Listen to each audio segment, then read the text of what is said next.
Je rappelle à ceux qui regardent pour la première fois que cette émission s'appelle Kifesh et que je dois commencer toutes mes questions par comment.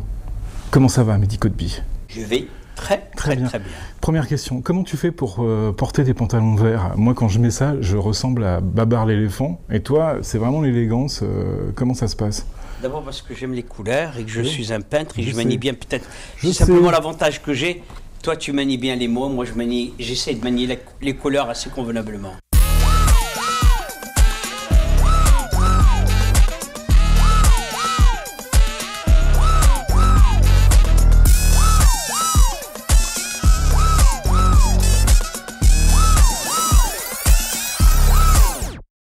Alors, ce vendredi, c'est la journée internationale des musées. C'est super important. J'ai une question à te poser pour commencer. Comment on fait pour intéresser les Marocains les plus modestes, hein, les Marocains lambda, hein, à un patrimoine artistique qui n'est pas auto-centré sur le Maroc, mais qui est plutôt mondialisé? Le vendredi, c'est gratuit. Donc, il y a une incitation à ouvrir grande et souhaiter la bienvenue à tous les Marocains. Oui, mais tu fais venir les gens parce que c'est gratuit. Mais par exemple, tu leur Non, proposes attends, quand même... j'arrive, Non mais j'arrive. d'accord, mais tu leur proposes Giacometti, tu leur proposes Picasso, tu Oui, leur proposes de l'art moderne, de l'art contemporain. Et ça suffit pas d'ouvrir les portes. Alors, aujourd'hui, on est, depuis l'ouverture de l'exposition Cherkaoui et l'exposition La modernité méditerranéenne, on n'est pas loin de 10 000 visiteurs en un mois, c'est considérable. Ça veut dire que le Marocain a soif de culture. Il a envie d'aller dans les musées. La deuxième partie, c'est que nous faisons un travail auprès de la jeune génération. Et c'est cet élément-là des enfants qui va nous permettre d'amener les familles vers le musée. Comment tu arrives à gérer l'importance de ta fonction, hein, président de la Fondation nationale des musées? On a souvent dit par le passé qu'il n'y avait pas de musée au Maroc ou alors des musées poussiéreux. Tu as redonné un petit coup de fouet, même un grand coup de fouet, tout ça. C'est une grande fonction. Moi, j'aimerais savoir comment on t'a nommé président de la Fondation des musées. Qui est-ce qui t'a appelé? Comment ça s'est passé? C'est Sa Majesté lui-même. Un jour, le protocole royal m'appelle, il me dit « Vous avez rendez-vous lundi au Palais Royal. » Voilà comment ça a démarré. Je suis arrivé devant Sa Majesté, j'ignorais totalement les raisons. Et là, il me dit « Vous êtes l'homme qu'il faut pour cette mission. » Il m'a donné des instructions précises. Et en même temps, j'ai avoué en disant « Majesté, j'espère ne pas vous décevoir. » Il m'a dit « Vous ne me décevrez pas. » Et je pense qu'aujourd'hui, je suis en train de réussir un peu cette mission. Et je l'ai réussi parce que j'ai une équipe de qualité. Et je veux absolument aujourd'hui profiter de cette occasion qui m'est offerte pour rendre hommage d'abord à l'équipe de la Fondation et puis à l'équipe du musée Mohamed VI, dont le directeur, c'est Abdelaziz Idrissi, qui fait un travail absolument exceptionnel et extraordinaire. Nous avons une exposition uniquement cette année, une exposition à Abu Dhabi.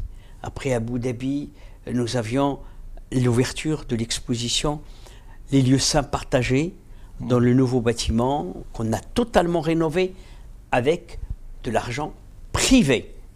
C'est-à-dire, et ça, une réponse un peu à votre première question à laquelle vous m'aviez posée en me disant les Marocains. Ben, figurez-vous qu'il y a beaucoup de Marocains qui me donnent de l'argent aujourd'hui parce qu'ils savent que ça allait être utilisé à bon escient. Comment tu as fait pour convaincre des patrons de grosses boîtes de mettre de l'argent chez toi et pas seulement dans leur fondation? D'abord, il y a les résultats. Parce que vous savez que l'exposition Picasso, on en a parlé partout. L'exposition qu'on fait aujourd'hui au musée, où il y a un rendez-vous de tous les grands noms de la peinture. Picasso, Braque, Miro, Dali, Kandinsky, Tapiès, Soulages, Hartung, la présence de ces gens-là. En fait, tu as ramené tous les peintres que tous les Marocains qui pouvaient voyager allaient voir ailleurs. Absolument. Ouais. Mais là, je l'ai mis, pas simplement pour une petite minorité qui voyageait, mais à la portée de tous les Marocains. 2 questions pour finir. j'aimerais que tu dises à ceux qui nous regardent comment tu es devenu peintre. Parce que moi, je la connais un peu l'histoire. L'histoire, elle est quand même pas simple. Hein. J'ai eu toujours de la chance dans ma vie. Je ne sais pas comment peut-on appeler cela, parce que jusqu'à l'âge de 7 ans, je n'avais même pas de chaussures aux pieds. Alors qu'aujourd'hui, je peux me payer toutes les chaussures qu'il faut. Et puis, pour vous la faire courte, je me suis trouvé au cimetière de Kénitra.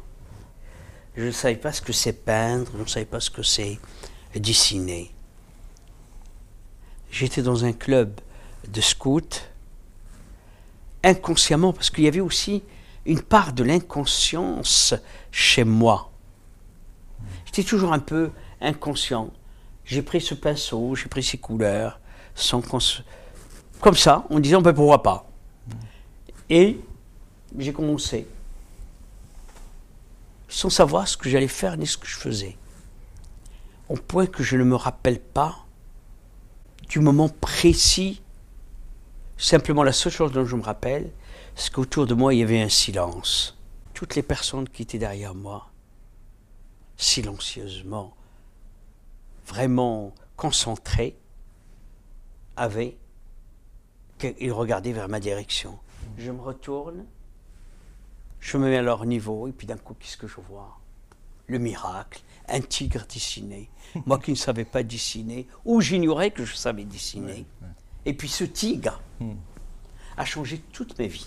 J'aimerais te poser une dernière question sur l'engagement des artistes. On a eu, il n'y a pas très longtemps, et qui continue encore, un mouvement contestataire, ce fameux boycott.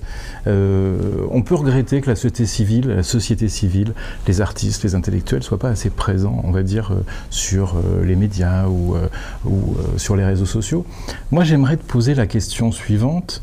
Comment, en 2018, un artiste doit-il se comporter? Est-ce qu'il doit s'engager? Moi, je me suis engagé pour mon pays.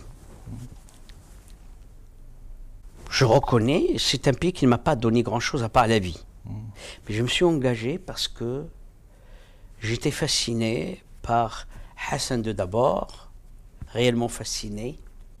Et je suis un peu ému de revenir ici, en quelque sorte, puisque la personne qui a le plus fait pour ce tournant de ma vie, c'est Moulay Ahmed Alaoui. Chacun s'engage à sa manière.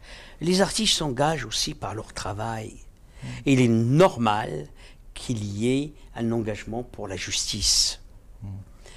Ceci dit, le mouvement dont vous avez fait allusion est un mouvement qui répond beaucoup plus, à mon point de vue, à des relents, je dirais, plutôt politiques. Car ceux qui ont démarré cela n'ont pas réfléchi aussi que dans les entreprises dont ils parlent sont des entreprises qui nourrissent des milliers de familles. Aujourd'hui, les réseaux sociaux exercent un pouvoir à la fois instantané et aussi parfois peut être dramatique. Ben c'est bon. Je sais pas, j'ai essayé de... Parce que la dernière question est une question piège un peu. Ouais, mais c'est normal, tu sais. Mais non, attends, tu es journaliste, je suis celui qui va répondre. Moi, je pense sincèrement qu'il y a, derrière ce mouvement dont tu as fait allusion, il y a, je dirais, des mots qui ont été étudiés qui sont vrais. Des mots. On va checker pour finir. Donc on check. Merci Mehdi.